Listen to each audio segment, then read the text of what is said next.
नमस्कार. मी डॉक्टर सागर घडते. व्हिटिओ retina consultant म्हणून एच.व्ही. देसाई आय हॉस्पिटलमध्ये कार्यरत आहे. आज आपण जागतिक मधुमेह दिवस म्हणजे 14 नोव्हेंबर असल्यामुळे त्याच्याबद्दल काही माहिती देणार आहे की शुगर किंवा मधुमेह किंवा डायबिटीज या आजारामध्ये डोळ्यांमध्ये काय परिणाम होतात.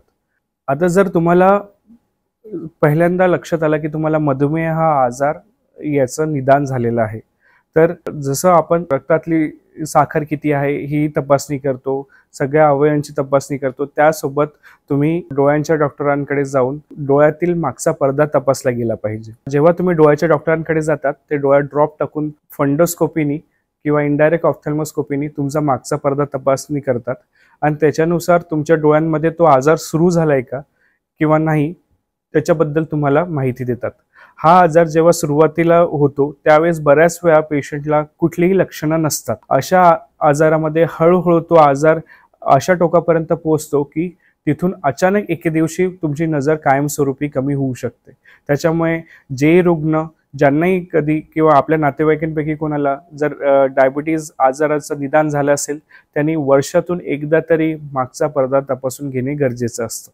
तर बऱ्याच वेळा असंही असतं की बऱ्याच रुग्णांना माहिती नसतं की त्यांना डायबिटीज आजार आहे आणि ते आमच्याकडे येतात.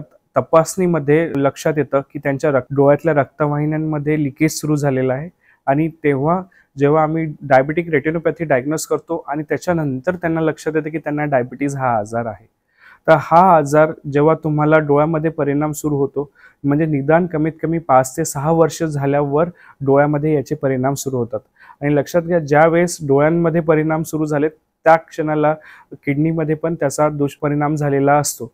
त्याच्यामुळे तिथून पुढे तुम्ही लगेच काळजी घेणे आणि कायमस्वरूपी साखरेचं प्रमाण कंट्रोलमध्ये ठेवणे, आहारात सगळ्या गोष्टी डायबिटीजच्या आजारानुसार करणे आणि ज्या आवश्यक गोळ्या किंवा इन्सुलिन इंजेक्शनची जी गरज असते ती तुम्ही त्याच्यानुसार घेतली गेली पाहिजे. डायबिटीजच्या डॉक्टरांनी तुम्हाला ज्या प्रकारे तुमचा आहार, ज्या प्रकारे तुमच्या औषध गोळ्या सुरू ठेवायला सांगितल्या त्याप्रमाणे घेणे फार गरजेचे असते.